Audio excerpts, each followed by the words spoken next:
comes running back down the sidewalk, then makes the turn to coming inside or to get to the door. I'm coming across the sidewalk. He's got the door quarter to halfway open by the time I get to him.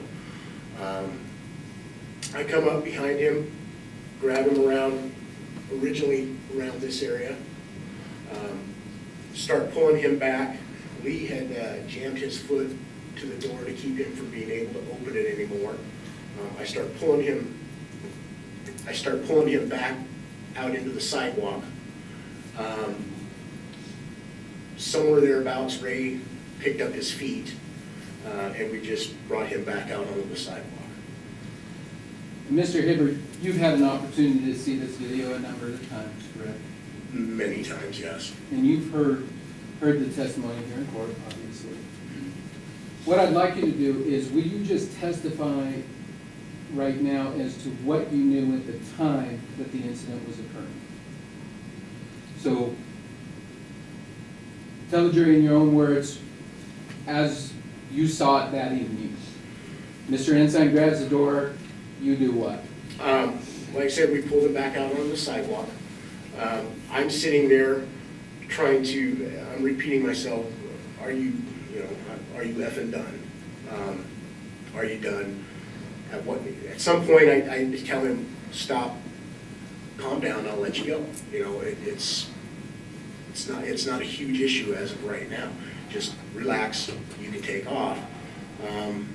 He's squirmy, I guess is the best way to describe it. Next thing I know, I see a fist come up, and then he does a double, tries to punch twice, with one with each hand. At that time, do you know what Ray is doing? I do not. Do you know where Ray is? I do know where Ray is. Yes, he's in front of me. And when you say you have Mr. Ensign, we've had a lot of discussions, do you have your arm around his neck? I do, yes. Are you choking him out? I am not. And by choking him out would mean to put pressure on the sides of his neck and close off the blood flow to the head. Correct. Are you attempting to choke him out? I am not. The way I held him actually is, I do that by design so it's not to tighten up. I have him around like this, and my other hand is pushed up against my chest, so it can't go back any farther. At the point that you see the arms come up, what do? I have to sit there and decide what I'm going to do about that. And what do you do about that? I let him go.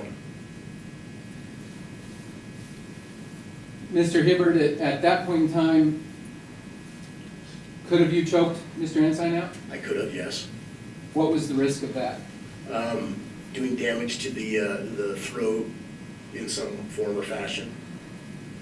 So he could get hurt. He could. What about you? I could definitely,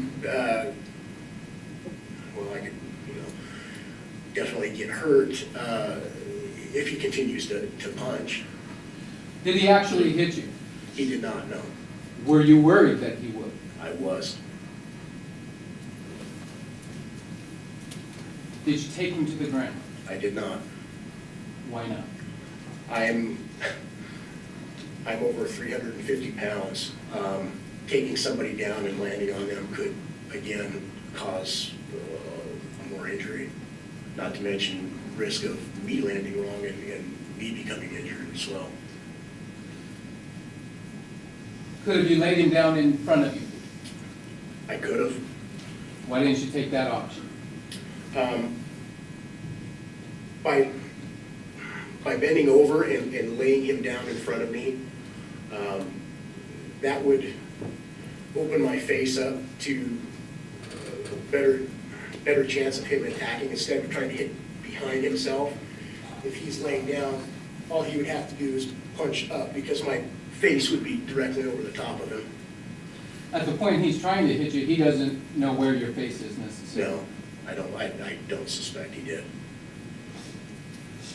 Do you believe this video shows a section where he has a closed fist and is attempting to punch I you? do.